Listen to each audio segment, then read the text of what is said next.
Welcome back, Rabbi Dr. Eliezerbrodt. It's a pleasure to be with you. We spoke a few days ago, and we continued season 2 on the Sefer of Reb Chaim Kanievsky, which has been unanimously dedicated and sponsored in memory of Moshe Chaim and Yitzchak David.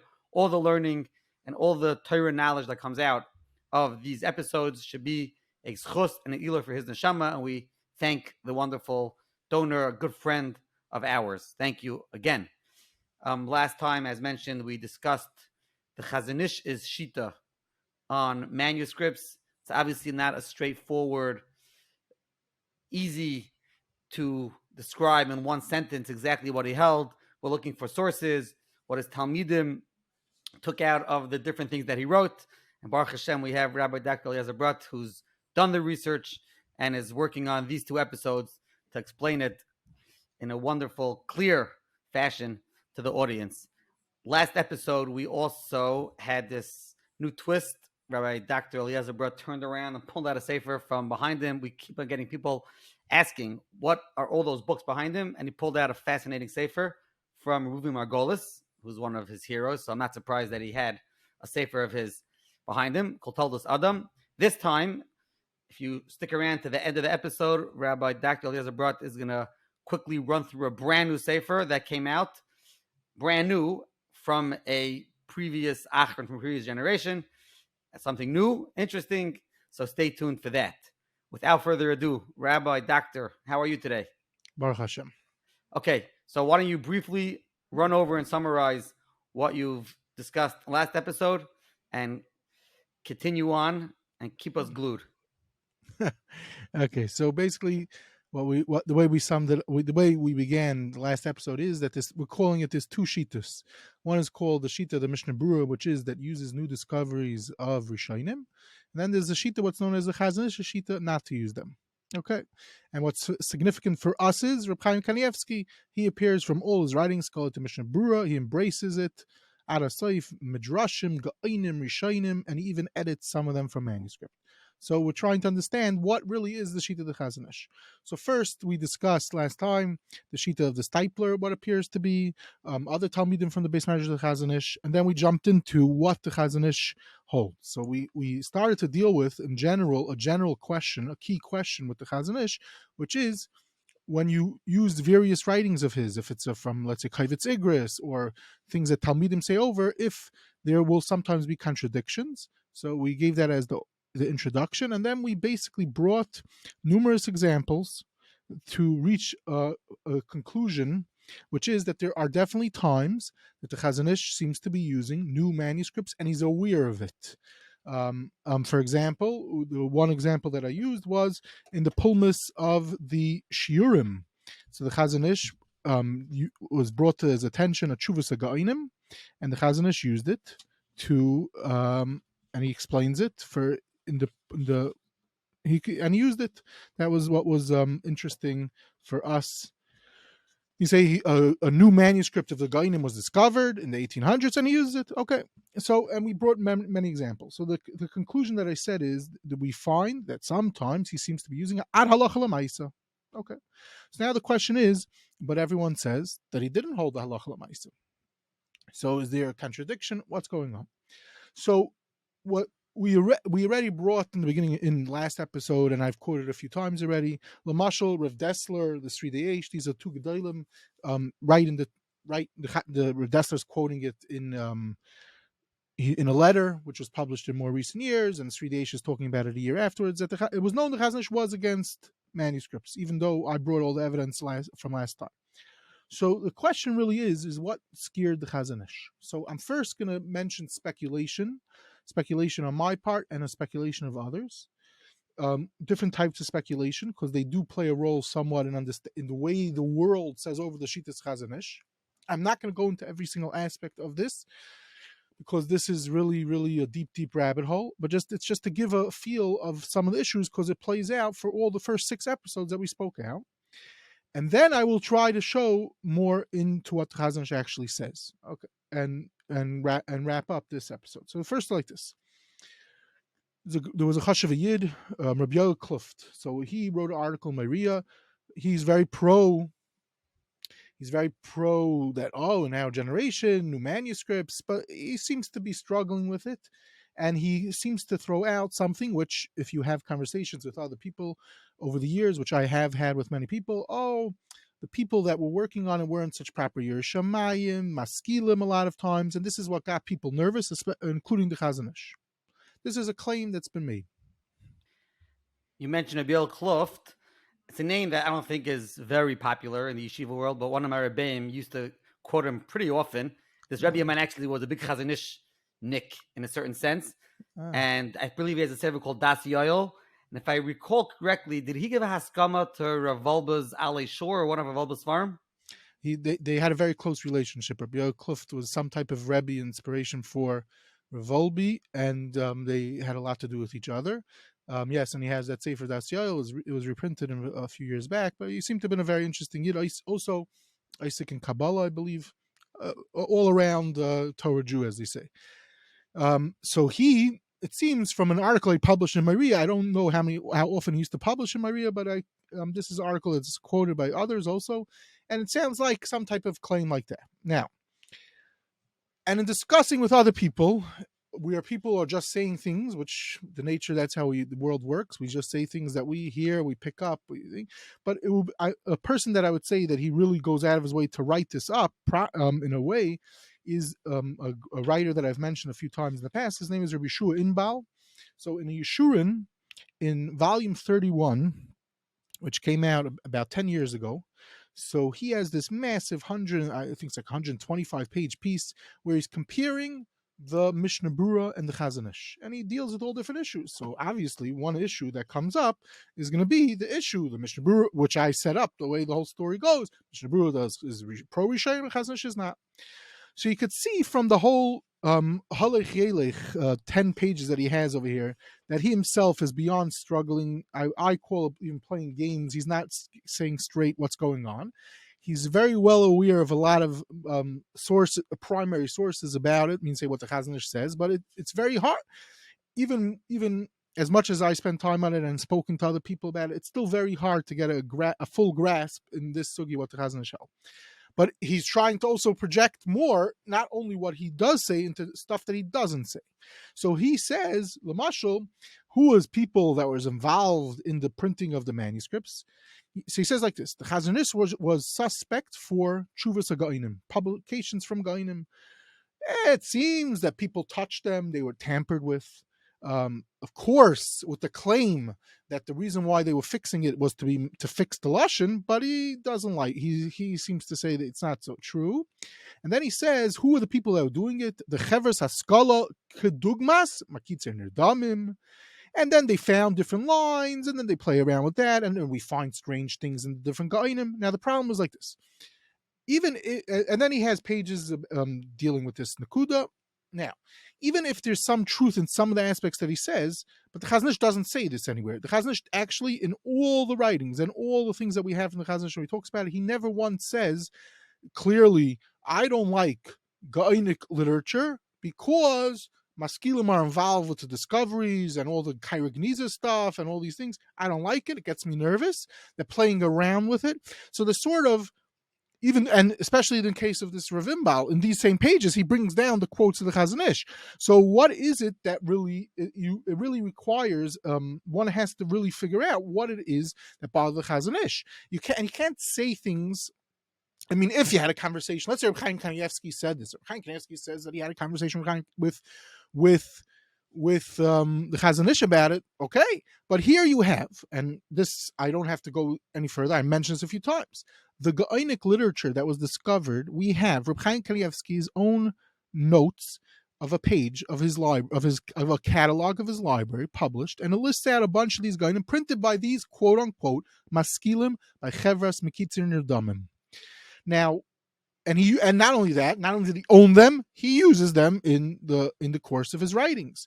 So it's sort of like, it's very unfair to say such a thing. Now, in previous episodes, I said that there's too much projection on what people want the story to be that it was maskilim and mekitzer dam is this maskilish thing, when the truth is it was not. It was far from that. I mentioned already that there were plenty of big people that were involved with it, especially in the early years, especially some of the people that were Isaac Gaonim for many years. So to just like start claiming things and putting things in the mouth of the Chazon Ish is very bothersome to, let's say, someone like me. I want to know what the Chazon Ish held, if you have a clear source beside it. But if you're going to make up stories that we know, you have to be very careful. And when we're talking about Adam Gadol like the Chazon Ish, Goin HaGoinim, one of the Gedolei Hadar in the past, you have to be very careful what to say and don't put in. Now, I'm not telling you that there's never a case, and as I'm going to show in a moment, that there are cases of problems that happened and people noticed it, but so what? Like this. Let me just illustrate this. And what's interesting is this is way before Maskilim, and this has nothing to do with particular Gaonim. It turns out that if someone, I once, earlier, I mentioned such a thing called I spoke in one of the earlier episodes, I spoke briefly, I listed out for 1 minute, if someone wanted to go to this farm store in the 1800s and he wanted to buy Gaonic literature, what would he do? He would buy a few Sfarim. So one Sefer was called Shuvay Shel HaGaonim. You know how early it came out? It came out in 1575. But as far as what I pointed out already then, there was nothing for hundreds of years of Gaonic literature besides this Tshuva Sefer. Comes along Professor Simcha Emanuel, I've quoted him in the past, a Yid, a Yerushalayim, a Yek Yid, who happens to be a professor in Hebrew University Talmud department, but a Tyra Yid, and he shows that there was intentional ziyufim of a bunch of tshuvas was taken straight from Shulchan Aruch, which is funny because the Shulchan Aruch just came to existence at that time, and there's pages of quote unquote tshuvas hagainim that are from the Shulchan Aruch. But on the other hand, it's clear that this work really does have, now they're able to show, early Gaonic work. So here you have a work way before Maskilim come on the scene, hundreds of years before anyone even knew what the word Maskilim means. It seems this printer, which we don't know why he did such a thing, maybe he wanted to put out a fat sefer, he only had X amount of material. So in 1575, he publishes real, authentic Gaonic material, and then he puts into there, in the name of Geonim, pieces taken from the Shulchan Aruch, which is funny, strange. So now because of that, someone's going to want to say, okay, so we should get nervous. Maybe that could happen with anything. You never know when yes, you have to check into it. You shouldn't just check out. You shouldn't accept anything blindly. You should check into it. You have to have proof that this is real. But okay, this is one such story.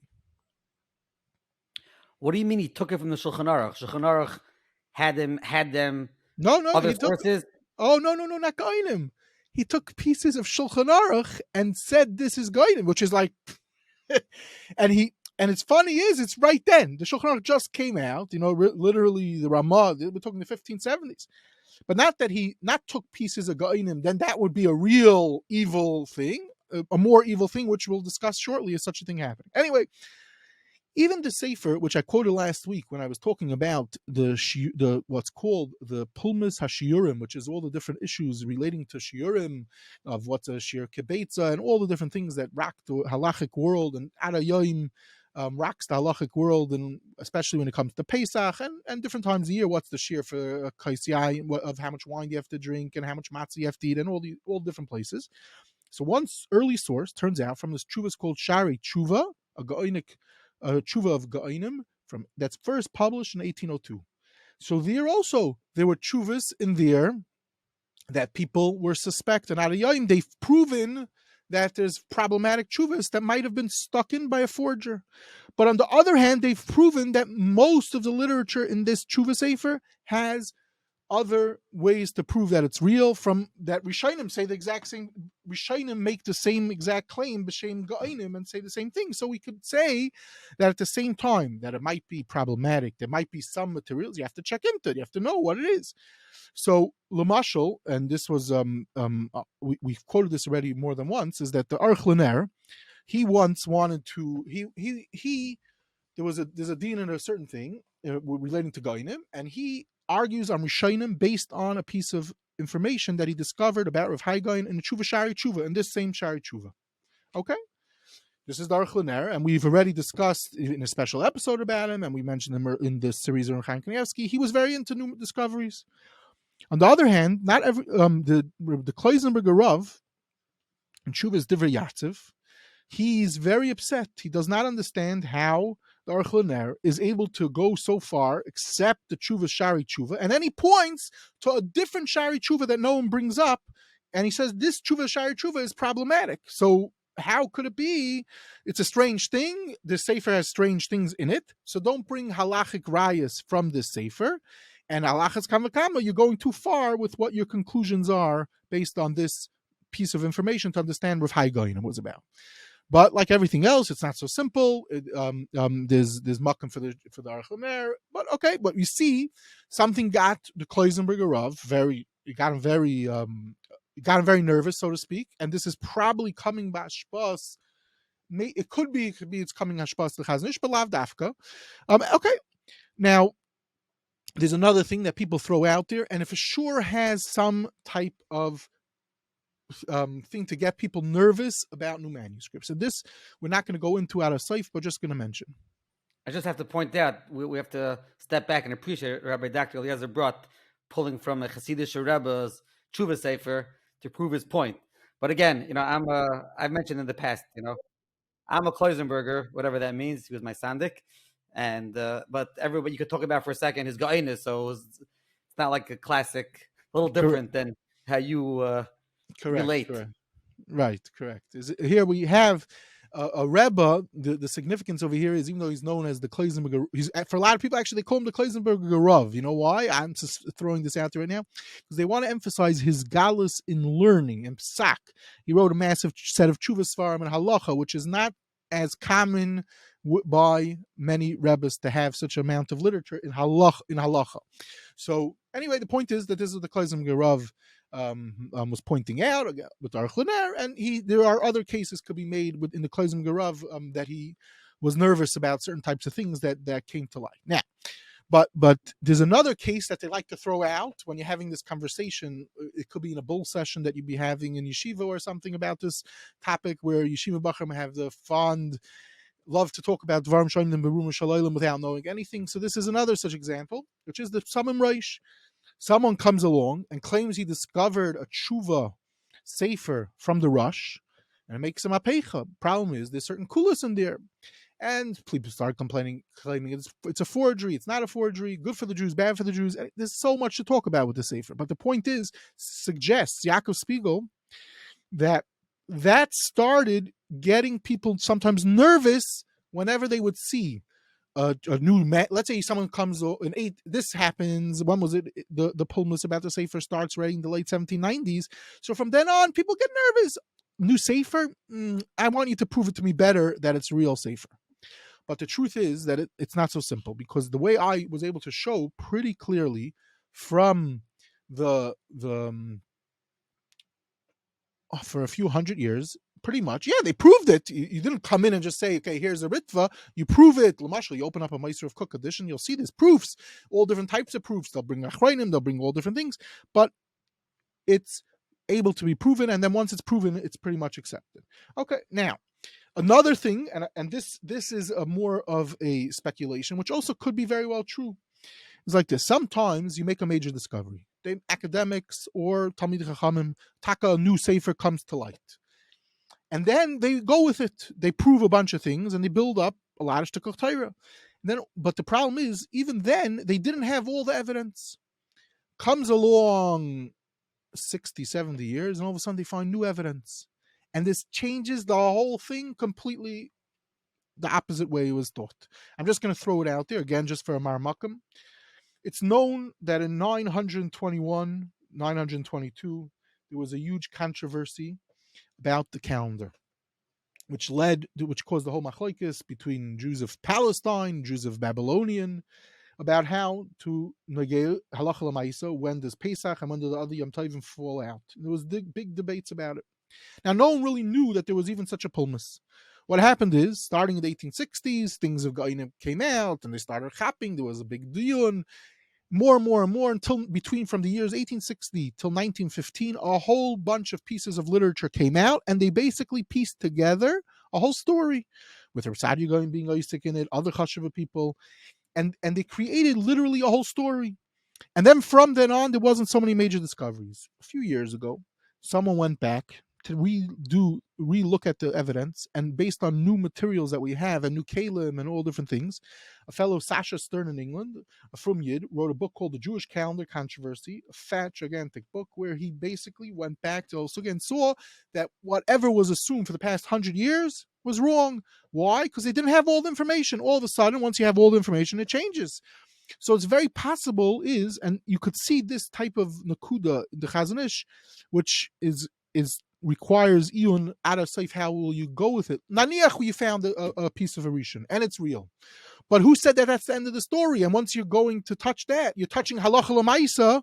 Who said that that's where it ends? Maybe we're going to find another rishon that's going to change it the other way. So you have to be very careful, even when you do find a piece of evidence. That's a suggestion, which we will show in the Chazon Ish that how far he goes with this chashash. Okay. Anyway, bottom line is that I'm looking and looking and looking. I'm trying to understand, is there something that could have triggered the Chazon Ish to have gotten him very nervous about forgeries in his time? I mean, to say, if I'm going to show you Mekitzin Damim and I'm going to make up Tyrus and everything, they're good Jews, they're bad Jews. But what happened? Did something happen? Did an event of a big forgery happen in the time of the Chazon Ish that could have made it to get him very nervous about forgeries? So all of a sudden, based on different things, I realize there's a Sefer we know very well, the Chaim, or a Sefer on Kachim. The Sefer on Kachim is known as the Lakutei Halachos, where he made a riff-like chibur on Kachim. And in there, in Masechtas Bechayris, he has a piece, and he says the source is, he's talking about note, Masechtas Bechayris, is Yerushalmi on Masechtas Bechayris. Now, this is published when? In 1922. All of a sudden, a line that I at first did not realize what I was saying, and then all of a sudden I chapped. Says the Chazon Ish in Bechayris, U'b'sefer Lakutei Halachos hitik me'Yerushalmi, this and this, aval kvar yatsa adavar ki anitbas b'sham Yerushalmi kachim hu mezuyif. Now, the controversy of the Yerushalmi kachim took place when the whole discovery of the Yerushalmi kachim started taking place in 1905 and was going on. Look, 1922, still the Mishnah Brura is using it in its chibur.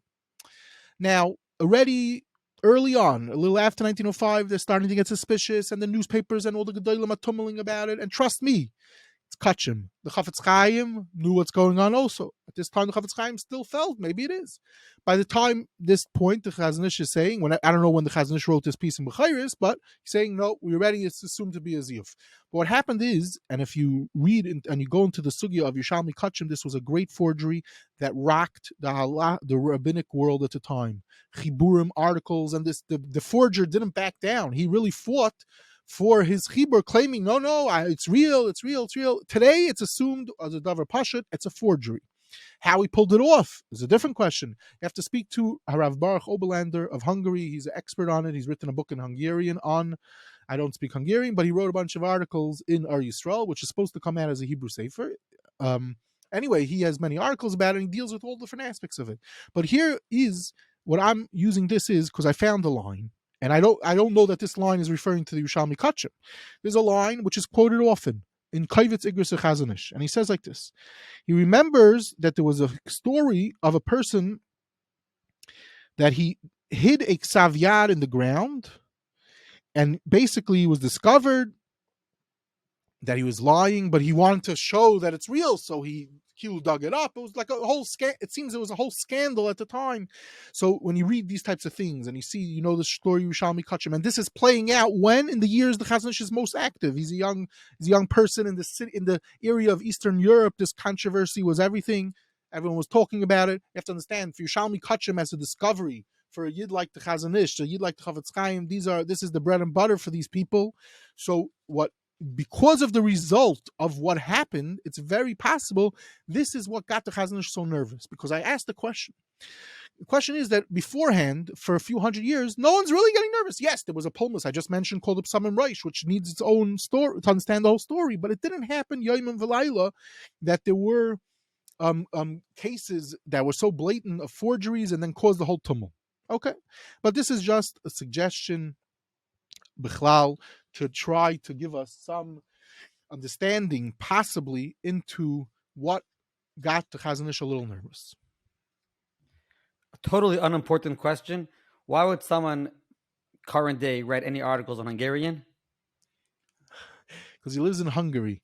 And because he lives in Hungary, that was the way he could get a doctorate in Hungarian university without even having to go to school. So it's convenient for him. But otherwise, you're 100% right.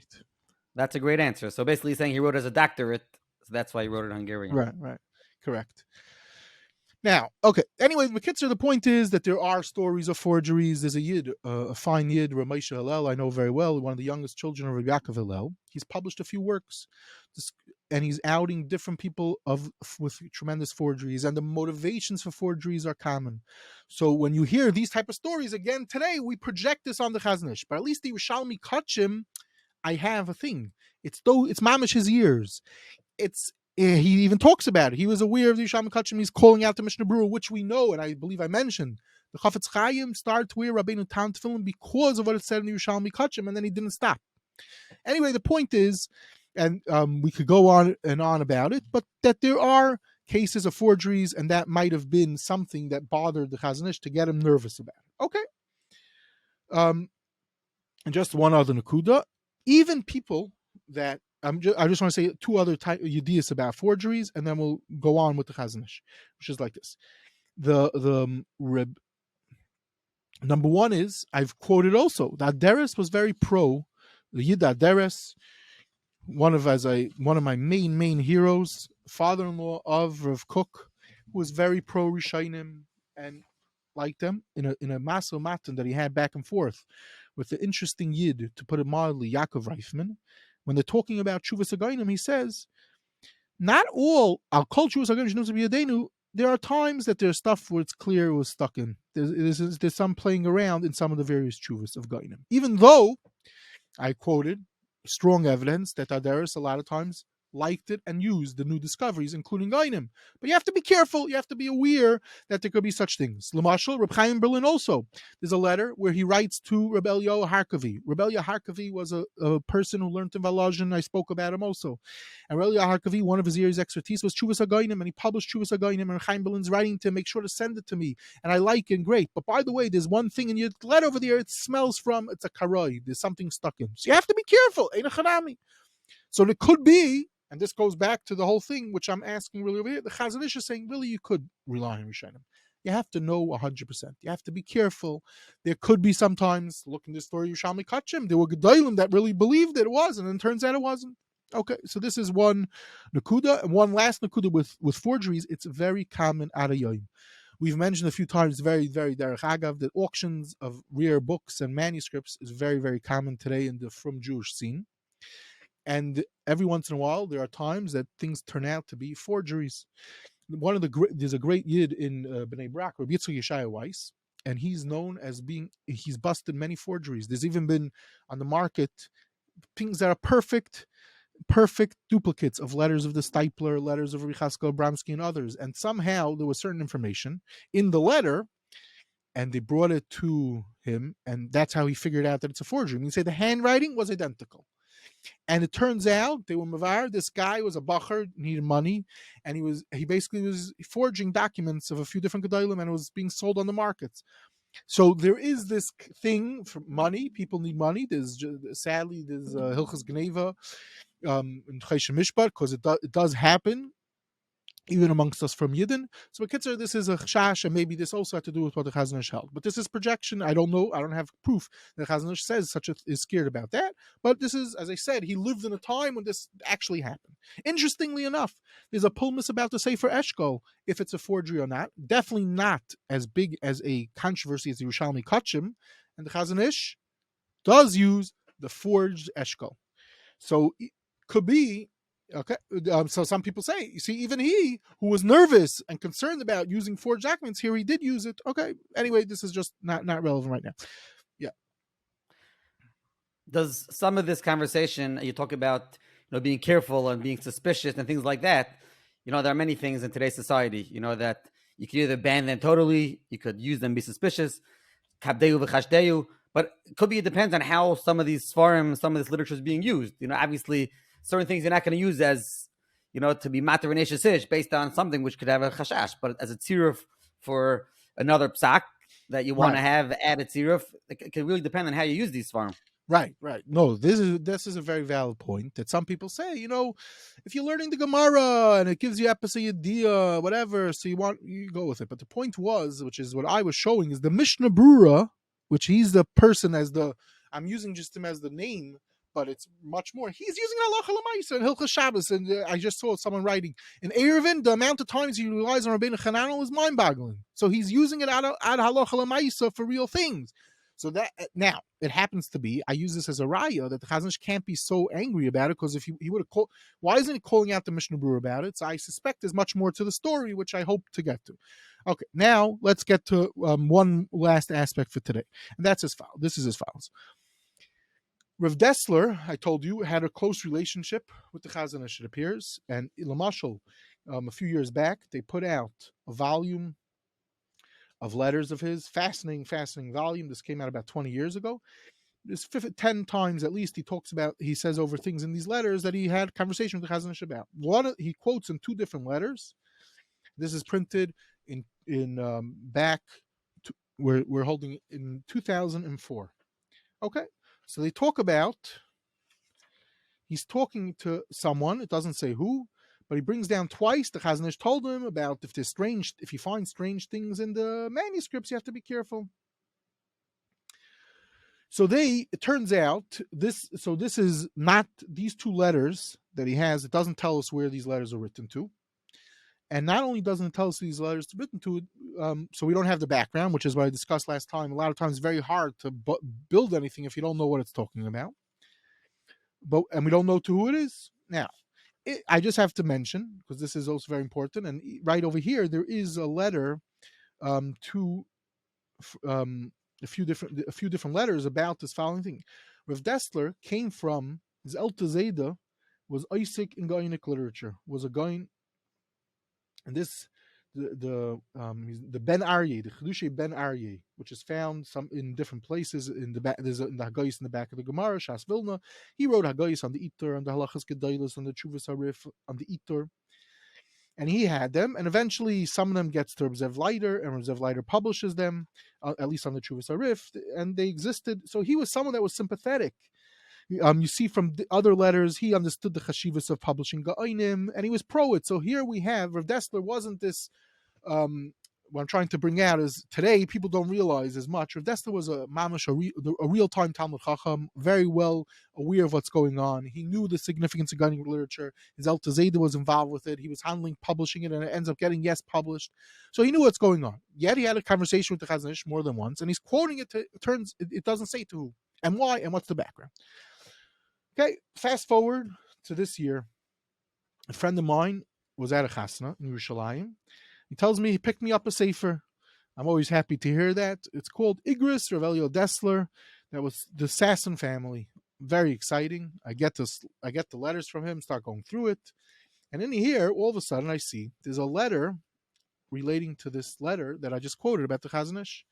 Turns out, he was writing to his Talmud. They were having a back and forth, and the family even gave this letter to the 2004 people that published the Rav Dessler stuff, but they didn't print the whole thing. I don't know why not. But anyway, over there it turns out that the Chazon Ish said there was a discussion where Rav Dessler, it seems, wanted to bring a raya for something from a Rabbenu Chananel in Chagiga, and that's when the Chazon Ish said his thing. There are times there are strange things in RIshonim, and you can't ein lismoich aleim, such a type of thing. Okay, all of a sudden this helped me understand more, because in various pieces where the Chazon Ish talks about his complaints about new RIshonim, it turns out it's specifically about Rabbeinu Chananel. Okay, let me just mention one such place. It says, this is in a letter. This was in a diun, a pulmus that, I don't know really a pulmus, but there was Chazon Ish wrote a piece about Klayim and Bnei Noyach, and a Yid in Bnei Brak wrote had a whole back and forth with him. We'll discuss this more, Mir Tzashem. But he says in this back and forth Divrei Rabbenu Chananel Hanitbasin Ein Lehem Mesorah. They have no Mesorah. Mipnei Shelo Yadanu the Sefer Daf Keni Kasvu Veheim Lekuyim B'Toyis B'Chol Daf V'Daf. That they're full of mistakes. The Chazon Ish says this, and he doesn't just say it over here. He says it in other places. It's full of mistakes. V'chein Reisi B'Losh Rabbenu Chananel Hanitvas B'Tfus Rein. That's the Tfus Vilna. And he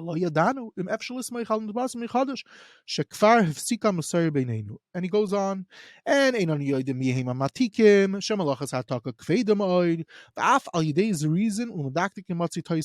when people do it carefully, they could. So it could be very, very dangerous, because it has to be. You have to make sure you're copying it very carefully. Then there's a different Chazon Ish and another Chazon Ish, and what I'm seeing is all of a sudden there's something the Chazon Ish has with Rabbenu Chananel. Okay. On the other hand, I must throw out there's a different piece of Chazon Ish where he's talking about something. If you should take something out, then he says, "But I saw in the Rabbenu Chananel Rosh Hashanah," and he brings a raya from Rabbenu Chananel Rosh Hashanah. So sometimes he does go with it. Anyway, so this obviously, and this is the last nakuda that I'm going to mention for today. Before next time we'll finish up the sugya, is as follows: we need to have an understanding of the discovery of Rabbenu Chananel. So very briefly, is as follows: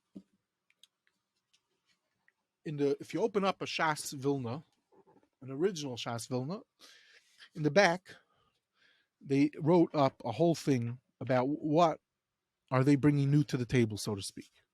It's a few pages long, and fascinating information if one wants to understand the development, the history, the Shas Vilna, what they did when they came out. We take for granted everything that we have, but literally everything that they did, they spent a lot of time, money. It was a huge investment of money, because it could have backfired, and then they would have lost a lot of money. They were under a race of time. They wanted to put out the Shas, and it wasn't a simple matter. But they also wanted to put out as many good new things that are out there. So they sought out all different types of materials, and they listed out. So at the end, they explain very clearly what it is that they have. L'mashal, when they talk about Rabbenu Chananel, they say Masechta Shabbos, various Masechtas Amay Katan they got from a manuscript in the Vatican in Rome. Okay, so here you have it. People always love to say over if the Vatican has Jewish manuscripts, and there's hidden manuscripts, and people have stories upon stories based on it. But yes, the Vatican has manuscripts, and we somehow got access. I'm about to say how we got access in a moment. And they published materials in the Shas Vilna that everyone has in their house from the Vatican Library. Okay, this is relating to Rabbenu Chananel on certain Masechtas Umayid. The British Museum was how they got on Baba Kama and Baba Metzia. They printed on other Masechtas. Okay, they write this out, listing amongst the many other different amazing things, helping a person decide. You want to buy a Shas Vilna, you should buy it because it has all these different things. Okay, in the beginning of the volume, they start talking about who worked for them, and they describe more at length who was involved with their publications. So they list out, and this is a very significant piece of information. One of the Gedolim, one of the Rabbanim of Vilna at the time was a Yid, Reb Shlomo Kayin. Reb Shlomo Kayin needed parnasa. He worked for them, and he was a magia for them in all different things. He also was a magia, working on writing ha'aris on Rabbenu Chananel.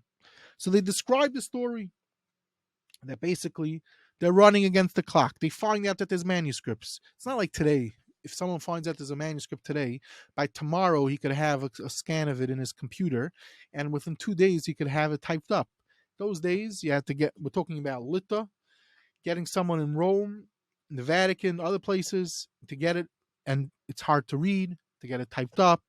There's no such thing typing it up. You write it, you copy it by hand. You have to read it. You have to find someone who could read it.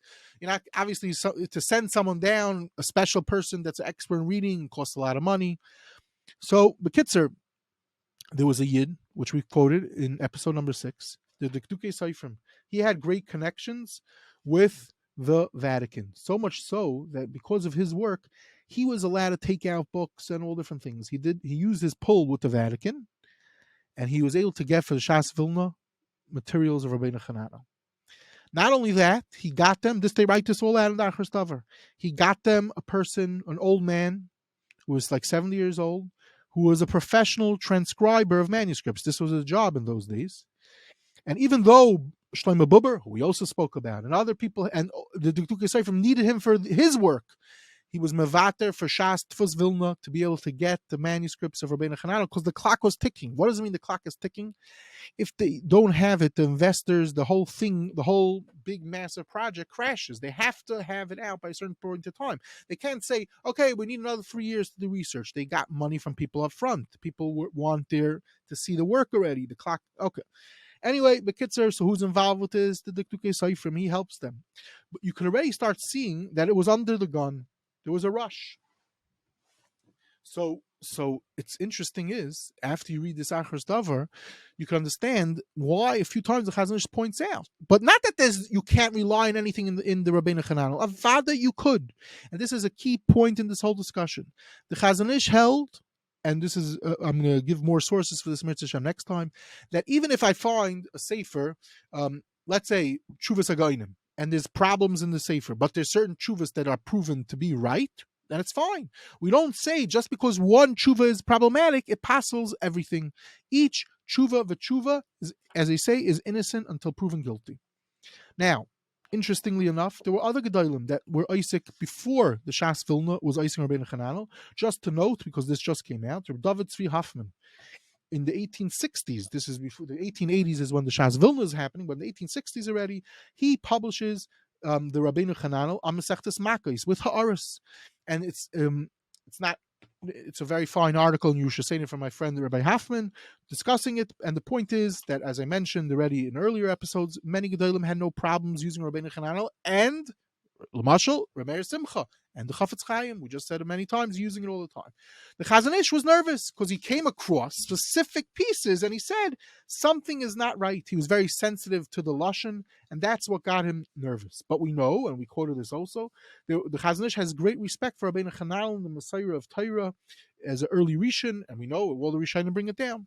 So anyway, just to conclude, to wrap this up right now, till next time, is that what I'm showing is that a lot of times the Chashash was specifically on Rabbeinu Chananel, which was a new discovery, which was Taka published under the gun, as they say, and it didn't have the same. Let's say when certain Rishonim come out today, sometimes these works they spend years working on them.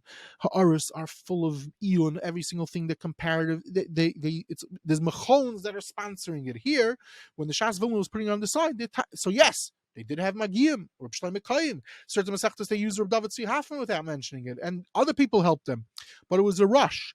So there, and it's true, there are pieces that sometimes it's missing in the Hataka, and today, actually, based on new discoveries, they found much more material of Rabbeinu Chananel that they didn't have for the Shas Vilna. And this is L'mashal, if you buy a Shas Vakshal, they've been putting in new pieces of Rabbeinu Chananel that the Shas Vilna doesn't have. This is an advertisement for them, but they're not paying for it.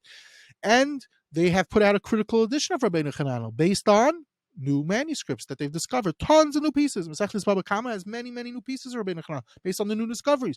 But these works are done much slower, much more careful. So not that there's a taina on the Shas Vilna that they did it. They did what they did, and people used it, and I listed out Gedolim that used it even with all the mistakes.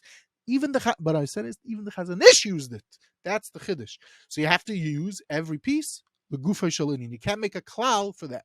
Anyway, next time, Mirz Hashem, we'll finish up one more parsha to explain, and then hopefully this will give us at least some insight in the Chazon Ish Yeshita on the manuscripts, and it'll help us also understand further with Reb Chaim Kanievsky. Thank you very, very much. Fascinating. That whole Rabbeinu Chananel piece is a real parsha. So before we close out, Rabbi Brodt, do you want to surprise us with a Sefer? Give us a couple of minutes on something going on in your library.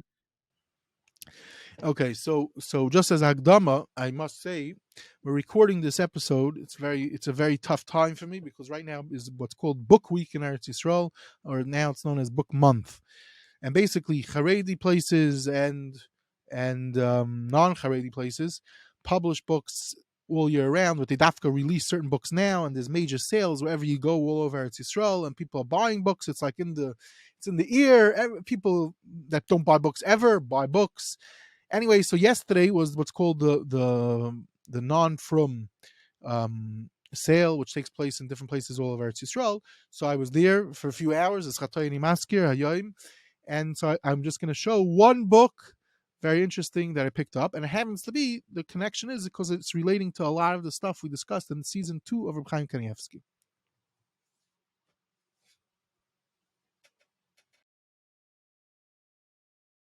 Okay, so it's called Oided Kain is the author. I know him from Yid Mizrahi. Soivev Hailech Haruach Marchavivim Tarbutim Ba'olamai Shalachida. Okay, this book is published by Magnus Press. That's the Hebrew University Press. It's 438 pages. Chaval, it's in paperback. I don't know why they were cheap and they didn't make it in hardcover. It's very hard for me to read it in paperback. But anyway, fascinating work based on his doctorate on the Chida. Now, the Chida, there's endless material about the Chida. I've mentioned a few times, even in these episodes. There's the Travels of the Chida, which in the past year, 3 different editions came out about them, and other manuscripts that are relating just to the Chida's travels. The Chida wrote, I don't know, something over. They list out, I think somewhere like I see one place the list gives 126 chiburim. The chiddush of that is he was traveling a lot of his life. Okay, anyway, this book, what's the chashivas of this book?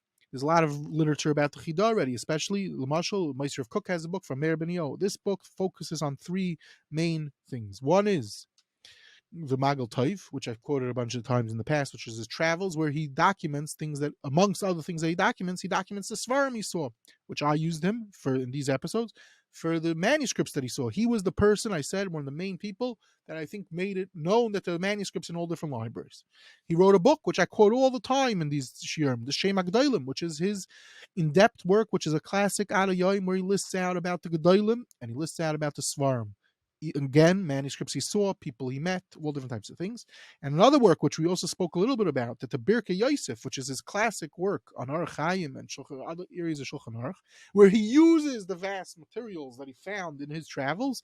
So all this is discussed at great length in this fascinating book. It came out yesterday, how do I know? I've read some articles of this. I've heard him speak about certain things in this topic. I've read certain parts in his doctorate. It's excellent work. Again, there seems to be a very great interest, not only by Svardim, are very proud of the Chida, but even Ashkenazim and Hasidic Yidden all love the Chida. So yet another book came out on the Chida yesterday. That's what I'm mentioning. Thank you very much. And now's a great opportunity, to ask our audience if they want to sponsor episodes, because this money goes directly to support Rabbi Brott's work. Some of his work includes buying Svarim for the work to be enhanced. So you can reach out to myself, shwaidem@ou.org, or to Rabbi Dr. eliezerbrodt at Gmail. We can discuss episodes, discuss dedications, discuss your critiques, discuss your compliments. We're open to all. So thank you again.